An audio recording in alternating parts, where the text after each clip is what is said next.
This program is proudly brought to you by the VAFA Live Official app. With live scores, team stats, player stats and much, much more. Everything you need for the VAFA in the palm of your hand. Download it from the App Store or Google Play now.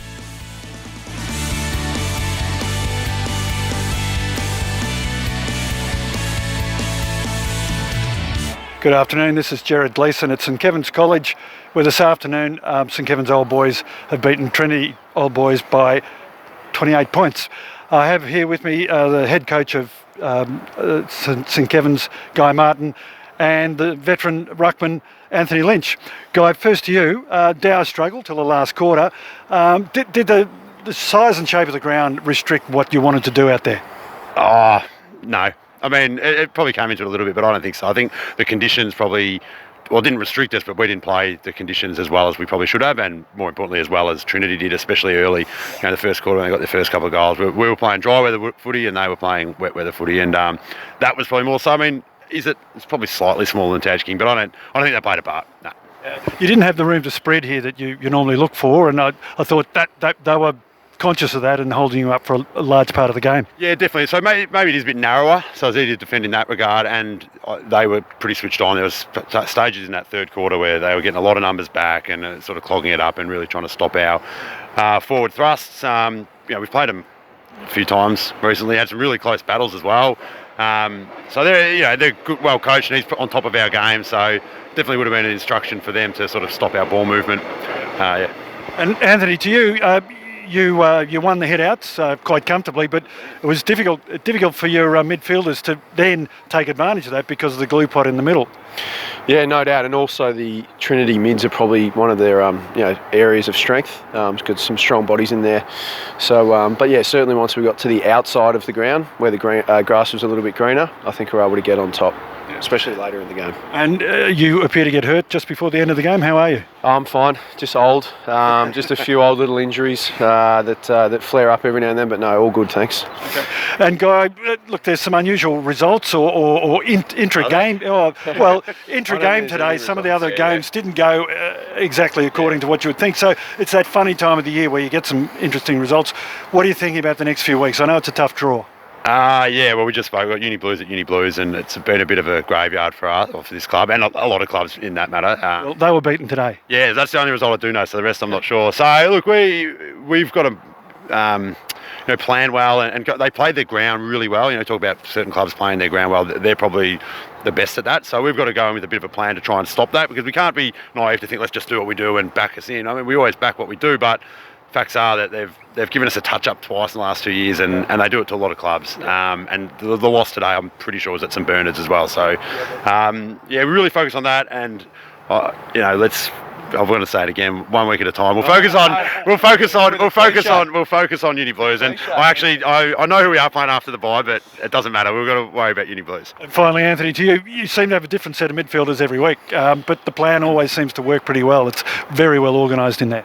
Yeah, absolutely. We're pretty fortunate, even though there is a lot of numbers that change. We've got amazing depth through the midfield. We can probably play 10 or 12 players on any 1 week in there, which is great. And organisation is critical, particularly if you've got new guys coming in. So certainly our leaders need to take control of that. And I think we did that the longer the game went. I thought we were really organised by the end. Yeah, good effort. And look, now, thanks, fellas. Okay, once again, Jared Gleeson at St Kevin's College are here. I have Bernie Deneen, the coach of Old Trinity. Bernie, it was a really tight match today until the last few moments, really. Your boys came to play today. Yeah, look, Jared, certainly couldn't question their effort today. Really proud of them, as I mentioned after the game.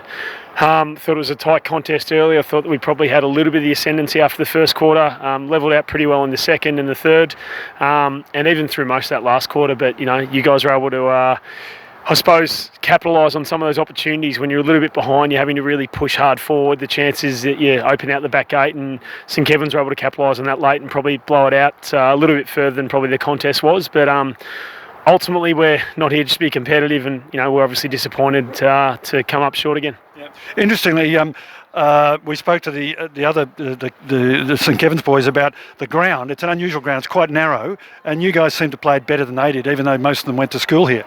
Yeah, it was something we certainly spoke about. We trained on a different ground at Trinity this week, a little bit smaller, and we, designed a few drills around the fact that we knew it was going to be a little bit narrow, and obviously the centre being a little bit off centre, the centre square, and obviously the 40. So look, we tried to adapt to that early, and really with the conditions, it was wet, it was slippery, it was muddy, and a small ground.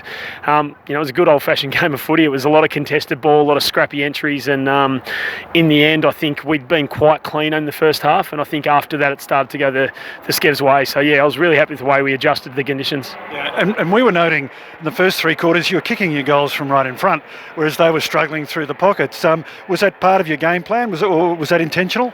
Yeah, look, I think, again, we spoke about something that on our ground, if you bring the ball corridor side, there's a chance to then have the ball swing out the other side. Obviously, with the narrow wings and the small oval here, you're able to transition pretty quickly, so you can be a bit more daring trying to bring the ball into the corridor, and was something we targeted.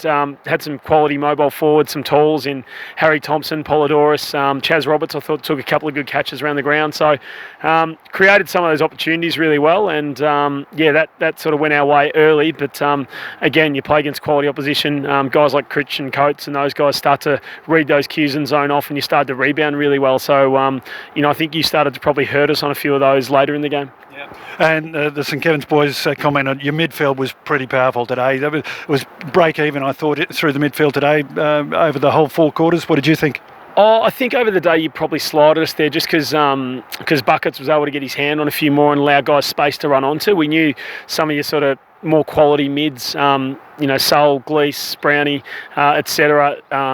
Woody, weren't there, so we thought that gave us a good opportunity. As always happens, amateur footy in July, there's a few blokes missing for various reasons, often injuries, often other areas as well. So I thought you guys were able to negate some of that influence just by his ruck work and guys running onto the ball. I thought on the spread and certainly in sections of the game, Junior Howland, his 150th, I thought was great for us, little lefty. Yeah. I think it was probably a fairly even split across the day. Yeah. Good. Well, thank you very much, Bernie, and good luck next week and for the rest of the season. Thanks, guys. Cheers.